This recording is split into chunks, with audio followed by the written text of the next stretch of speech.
Hey everyone, welcome back to Redditly. Today's video is titled, My Ex-Wife Learned the Hard Way to Not Ignore a Court Summons.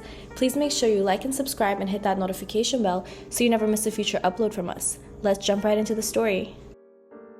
Not sure if this is petty or pro, but because the ultimate outcome was settled in front of two different judges, I'm putting it here for pro revenge. Fair warning, it's a bit long, but worth it in my eyes. A bit of background.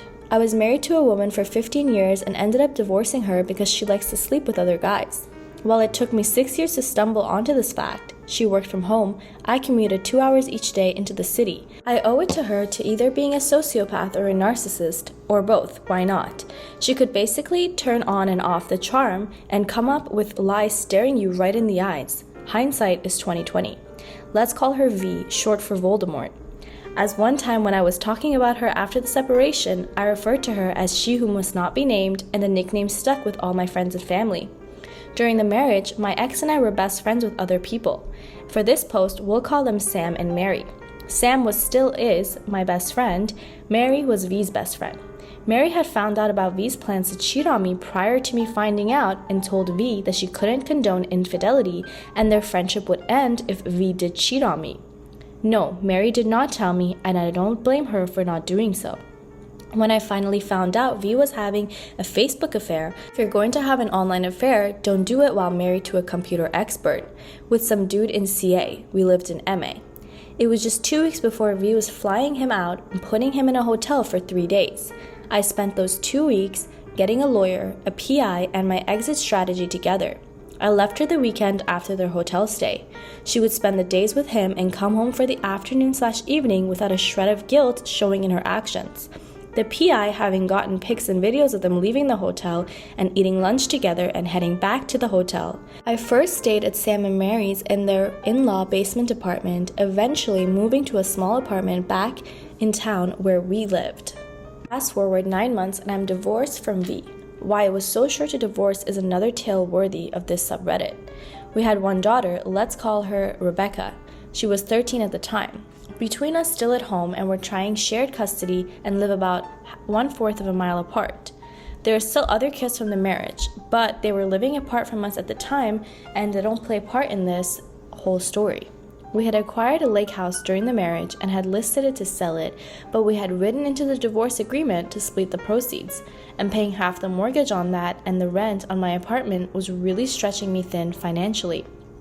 One day, Mary calls me, subject line in all caps, V just tried to get me fired. Long story short, V emailed Mary's boss claiming that Mary was gossiping about V on sales calls to customers, but her boss knew it was BS and told V as much. Wisely, Mary didn't mess around waiting to see what was next. She went to the local courthouse that day and filed for an anti-harassment order against V. It took several visits to the judge, as V chose to ignore multiple summons to court so that the judge could hear her side of the story. Eventually, the judge granted the order because V never showed up to court. During this time, V called 911 on me multiple times, one time claiming I put a letter bomb in her mailbox, and 2 other times I had entered her apartment without her permission. The letter bomb accusation was due to me posting a link of shipyourенemiesglitter.com on Facebook months before, and subsequently mailing her a thick bundle of forms to sign. Police were called, and I had to go to V's apartment and open the letter in front of the police. Needless to say, there was no glitter, let alone a bomb. Oddly enough, this accusation came just days before there had been an actual bomb threat called into the town hall. Funny that. The 2 times I had gone into her apartment had been both to drop off Rebecca's book bag when she had forgotten it at my apartment.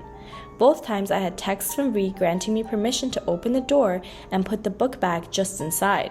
She would then text me after I had done so, trying to revoke permission.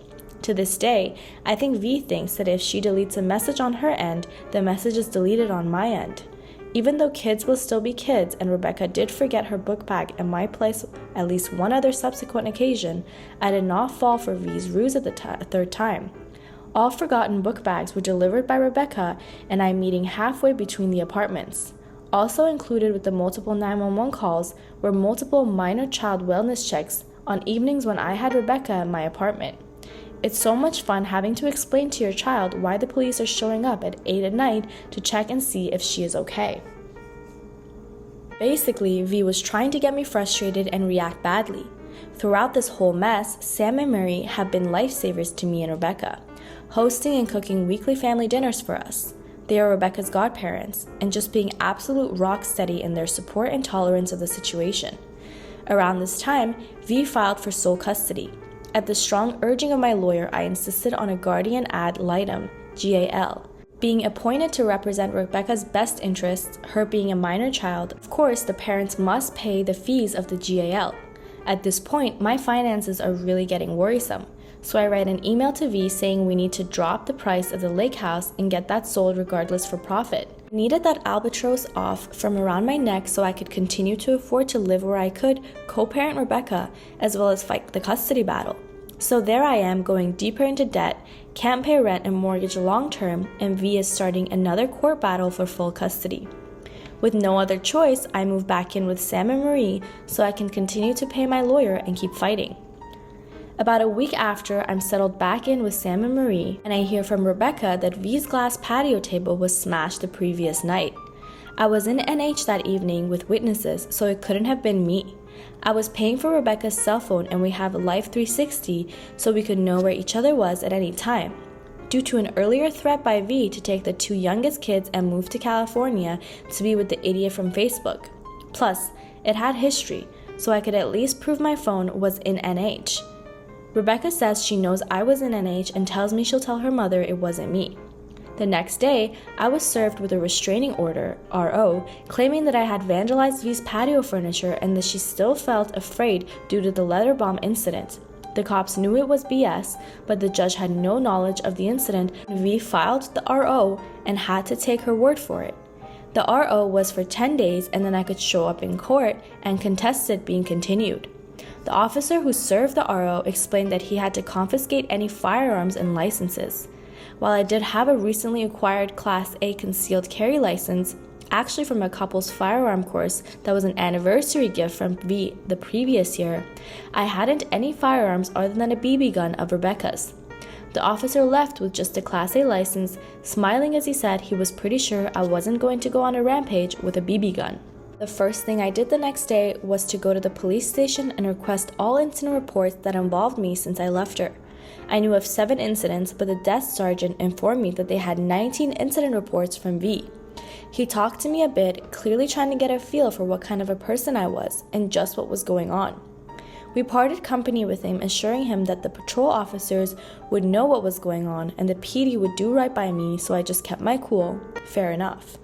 2 nights before the court appearance to contest the RO, Sam, Marie, and I, sitting on their porch, drinking some beer and brainstorming about what I'm going to say to the judge, I'm a bit discouraged because I know it's going to be a he said, she said situation.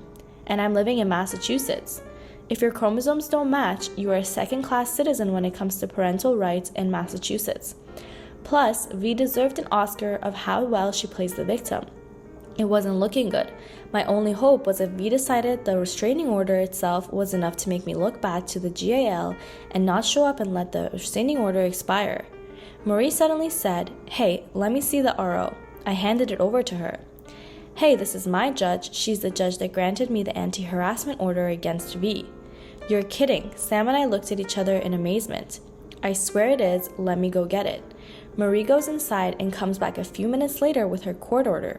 Sure enough, it's the same judge. My grin felt like it was gonna split my lips. Now I knew exactly what to do. Now for the meat of the story. The court date to contest the RO arrived, and I'm first there, just me. No lawyer because he had to appear in court elsewhere.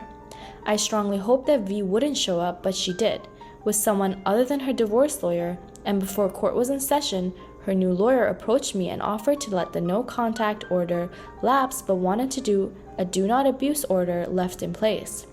I politely declined her offer, stating that I had done nothing wrong to warrant that order and that I wanted the judge to hear my argument. V's lawyer was taken aback by this a bit and then shrugged as if to say, "It's your funeral." He walked back to where V was sitting. We went in front of the judge and V told her side of the story, but I started telling mine, introducing all the incident reports from the police department, but V and her lawyer didn't have copies of all of them, so the judge sent us back to the gallery to await second call while V and her lawyer reviewed the reports. When we were called back, the judge started to go into the content of the police reports and stated that the content was almost irrelevant, but she insisted on going through them. During that, V emphasized the 2 incidents where I briefly entered V's apartment with her permission, but she characterized them as me doing so without her permission. I said that if necessary, I would be able to provide the communications where she gave me permission, but I didn't have them with me today. When going through the first police report from the night I found out about the online affair, wherein V claimed I had brain lesions, V also tried to characterize me as having multiple personality disorder, as I told her by our shared primary care physician. The judge asked her with no little incredulity, "His doctor told you this without his permission?" "Yes, Your Honor." The judge looked at me, puzzled. I shrugged and said, while slowly shaking my head in disbelief, "I have a very close relationship with my doctor, and I highly doubt that he would violate HIPAA." She looked a little nonplussed, and I think she got the message that V wasn't being entirely truthful. As that was the last police report to go, I reminded her that my point wasn't the content, but that I thought that V was using the courts to harass and intimidate me and make me look bad to the GAL. And I brought that up. This isn't out of character for V, as she has an anti-harassment order in place against her, put there by Your Honor, Your Honor. The judge blinked at that bit of info. I gave her the details and reminded her that V declined to show up to multiple hearings. As I recounted the particulars of Marie's story, the judge squinted her eyes more and more, and her frown got deeper and deeper. She turned to V, and her voice was slow, cold fury. "Do you have an anti-harassment order placed against you?" V's voice was so small and weak. "Yes, Your Honor." I so wanted to look at V's face to see her reaction, but I kept my eyes locked on the judge. The judge pointed at V. "Why didn't you show up to the hearings?" A pause as V struggled to find some excuse, because I didn't want to associate with that, but the judge waved her to silence. I think that was a turning point, as I think she was going to grant the request for the do not abuse, but she turned to me and said sternly, "I think there is a bit of this going on both sides, but clearly she wants you to stay out of her apartment."